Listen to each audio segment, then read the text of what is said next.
Bom dia, tudo bem? Espero que vocês possam estar tendo aí um bom período de quarentena.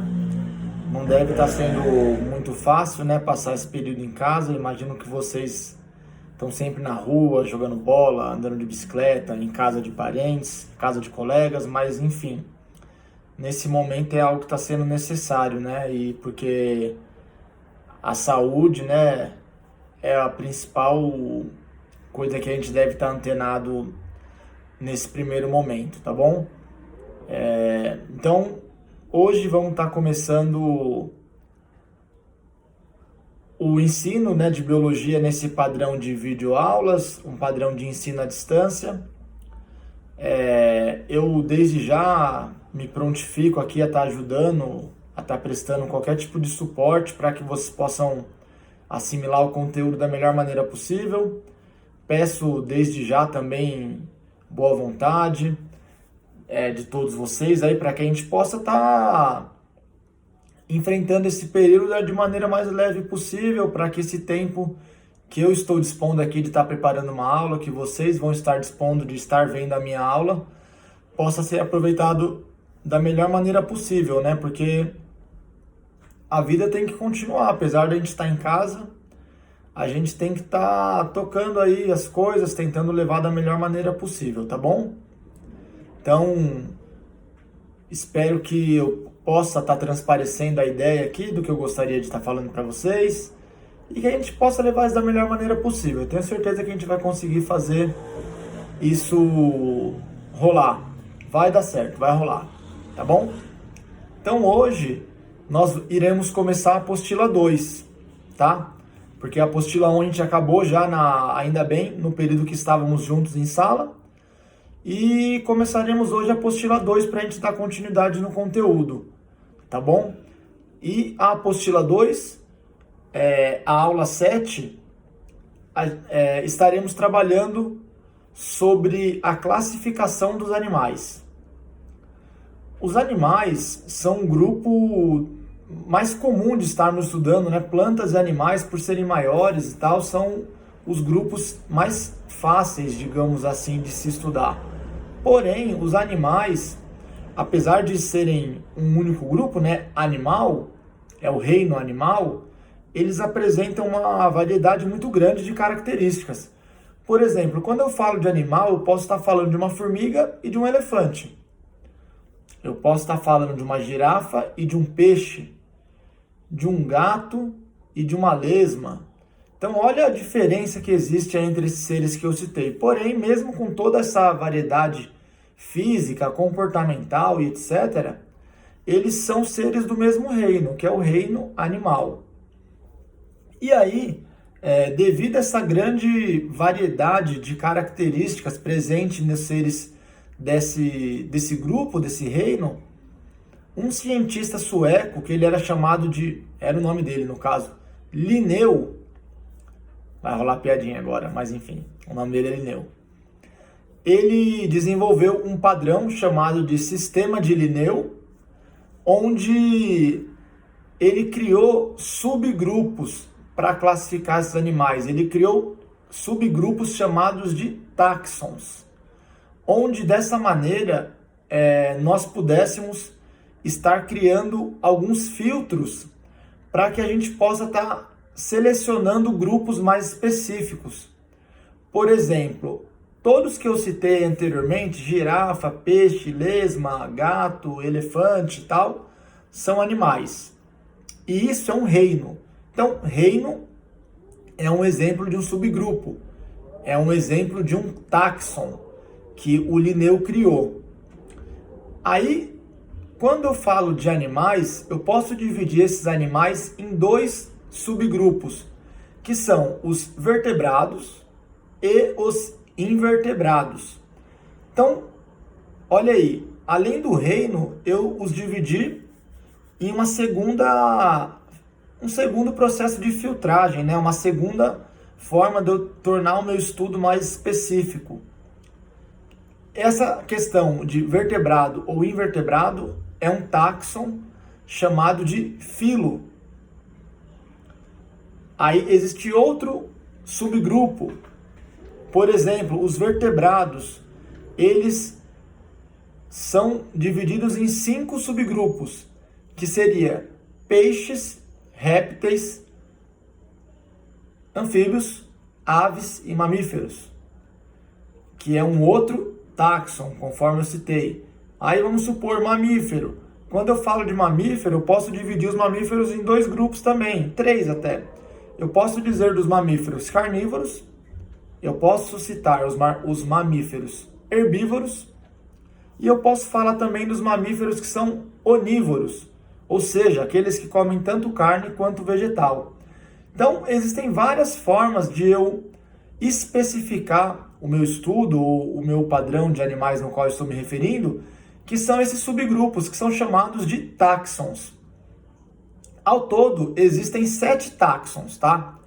Que são eles: reino, filo, classe, ordem, família, gênero e espécie.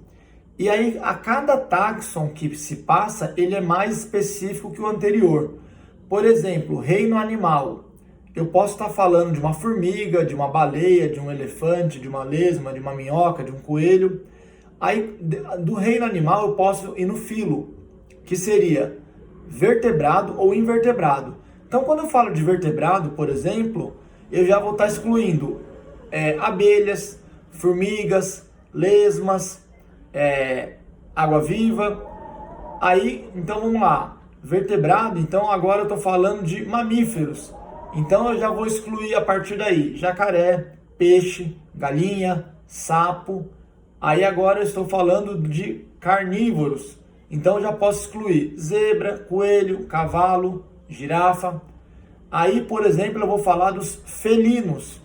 Então eu excluo todo o resto, exceto tipo tigre, leão, leopardo e assim vai. Então, veja bem, a cada vez que eu desço um táxon, que eu faço um novo subgrupo, eu excluo uma boa parte de animais, eu apresento uma maior especificidade e, consequentemente, eu filtro o meu estudo. Menos seres vivos agora podem fazer parte desse táxon que eu estou descrevendo, no caso, certo? E os 2 últimos táxons, que são o gênero e a espécie, eles formam um nome científico. Por exemplo, nós seres humanos somos os Homo sapiens. Homo sapien, no caso, gênero Homo, espécie sapien, é o nome científico da raça humana. Leão, por exemplo, se chama Felis leo. Lobo se chama Canis lupus. Enfim, eu tenho vários nomes científicos de todas as espécies. E a vantagem de utilizar esse nome científico é uma forma de você globalizar o nome. Porque, por exemplo, nós nos referimos aos cães como cachorro, os ingleses como dog, os espanhóis como perro. Porém, quando eu falo o nome científico do cachorro, todos os países do mundo devem compreender que eu estou me referindo ao cachorro, porque o nome científico ele é globalizado, ele é universal, ele não muda conforme o idioma. Por isso que é vantajoso você utilizar o nome científico. Porém, esses nomes geralmente são diferentes, né? São nomes difíceis de se lembrar, de se falar. Isso porque tem algumas regrinhas, tá? Sobre esses nomes. A primeira regra é que esse nome deve ser sempre em latim. Por isso que é tipo Homo sapien, Canis lupus, Felis catus e assim vai. Porque são nomes em latim. E aí soa diferente para nós porque latim não é um idioma que a gente vê com tanta frequência, né? Algumas palavras. Outra regra que deve rolar sobre os nomes científicos é que o primeiro nome deve começar com a letra maiúscula. E o segundo nome, obrigatoriamente, começa com uma letra minúscula. Então, por exemplo, no ser humano, Homo sapien. Você deve escrever o Homo com o H maiúsculo e o sapien com o S minúsculo. Outra coisa, sempre é um nome composto, um nome duplo. Duplo pelo fato de que o primeiro nome será o gênero e o segundo nome será a espécie. Tá? E mais uma regrinha para acabar é que todos os nomes científicos eles devem estar presentes em destaque em um texto.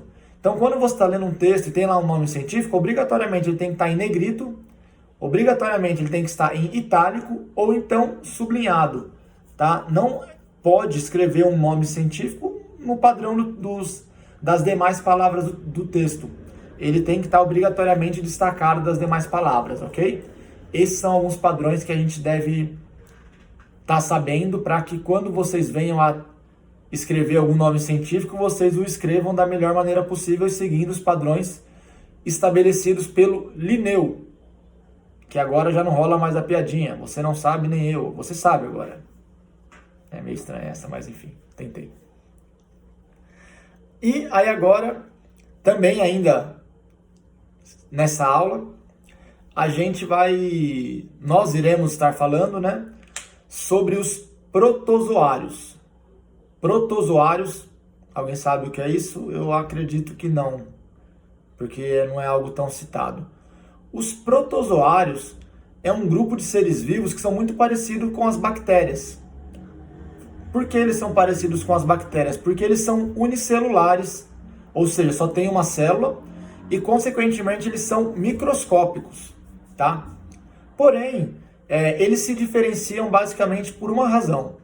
Toda bactéria ela é formada por uma célula do tipo procarionte, ou seja, sem núcleo. Já os protozoários, eles são formados por uma célula, no caso, eucarionte, ou seja, com núcleo, tá? E o protozoário mais famoso que eu acredito que vocês devam conhecer são as amebas. A ameba é um serzinho meio gosmento, parece uma geleca. Enfim, eu acho que vocês já devem ter visto na internet, televisão. Tem até aquela amoeba, aquele brinquedo, que é uma geleca. Chama amoeba porque ele parece uma ameba. Enfim, tá? Os protozoários, então, conforme eu citei, são seres microscópicos, não dá para ver. E como não são visíveis, é possível que nós ingerimos alguns protozoários. E aí nós podemos vir a ter alguma doença. Eles podem nos causar doenças, tá? Como, por exemplo, a malária. Malária é uma doença que nós adquirimos ao ser picados por uma fêmea de uma espécie de mosquito. E esse mosquito, quando ele nos pica, ele insere no nosso sangue um protozoário chamado de Plasmodium. Esse Plasmodium é um protozoário que vai estar dentro do nosso corpo e vai nos causar febre, tá? Tem um gráfico aqui na apostila que mostra, mais ou menos, olha aqui, ó. Esse gráfico, tá vendo? Então, olha, quando você tem malária, você tende a ter picos de febre, que são os períodos em que o protozoário está livre no seu organismo. Quando esse protozoário está dentro das suas células, você não tem febre. Quando ele está livre no seu organismo, você tem febre. Então, malária é um exemplo de uma doença causada por um protozoário.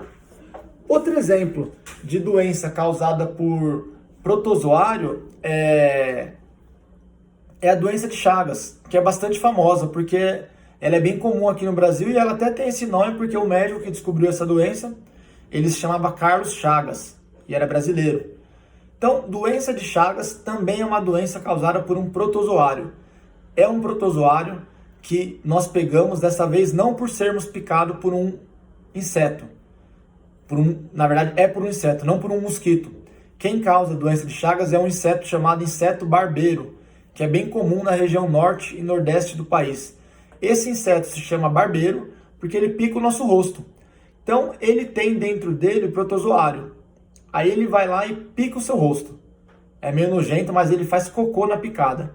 E o cocô dele tem o protozoário. E aí, quando o cocô dele entra na picada que ele deu, você passa a ter o protozoário causador da doença de Chagas no seu organismo. O nome desse protozoário é Trypanosoma cruzi. O nome não é tão importante, mas enfim, só para ficar relatado. Tem também, por exemplo, a amebíase, que é quando você ingere uma ameba e você tem uma disenteria ali, dá uma diarreia, rola uma náusea. Enfim, tem várias doenças causadas por protozoários, tá? Que elas são chamadas de protozooses. Protozooses são doenças causadas por protozoários, tá? E os protozoários, eles podem apresentar diferentes formatos. Vou mostrar para vocês aqui, ó. Basicamente, existem 4 tipos de protozoários, tá? Ó, existem os rizópodes, que são as amebas, são esses bichinhos aqui meio gosmento. Os ciliados, que são os que têm cílios, esses pelinhos aqui. Os flagelados, eles parecem um esperma, tem um rabinho. E os esporozoários são os que são simples, meio cilíndricos, meio oval. O flagelado, ele se move quando ele mexe o rabinho, igual um esperma, e vai andando. O ciliado, esses pelinhos na membrana dele, faz movimento assim, ó, e aí rola a movimentação. Os rizópodes, essas partes arredondadas aqui, ó, da margem do corpo deles, se chamam pseudópodes.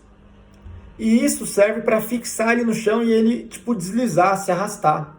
As amebas, basicamente, elas se arrastam através destes pseudópodes.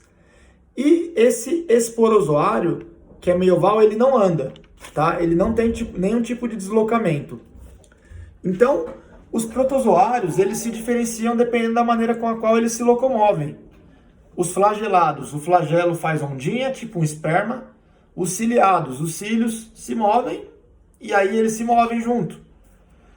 Pseudópodes é os pés das amebas, conforme eu citei aí, que são o grupo dos rizópodes.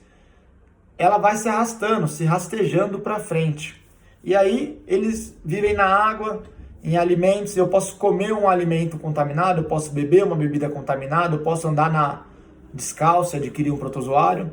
E aí eu posso ter uma protozoose, que são essas doenças que eu citei para vocês, tá bom? Basicamente é isso que eu teria para falar, que é equivalente à nossa primeira aula. Desde já me ponho à disposição para estar ajudando vocês aí via WhatsApp, tá bom?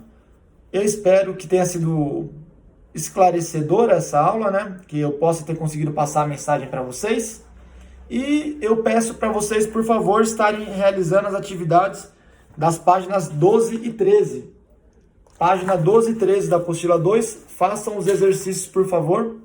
E aí eu vou estar postando para vocês depois um vídeo com a correção desses exercícios. Tudo bem? Então é isso, gente. A gente vai estar se vendo aí uma vez por semana via videoaula. Semana que vem eu mando uma outra aula para vocês, para que a gente possa seguir o nosso cronograma da melhor maneira possível, tá bom? Fiquem na paz. Beijão para vocês aí. Bom período de quarentena e se mantenham saudáveis, certo?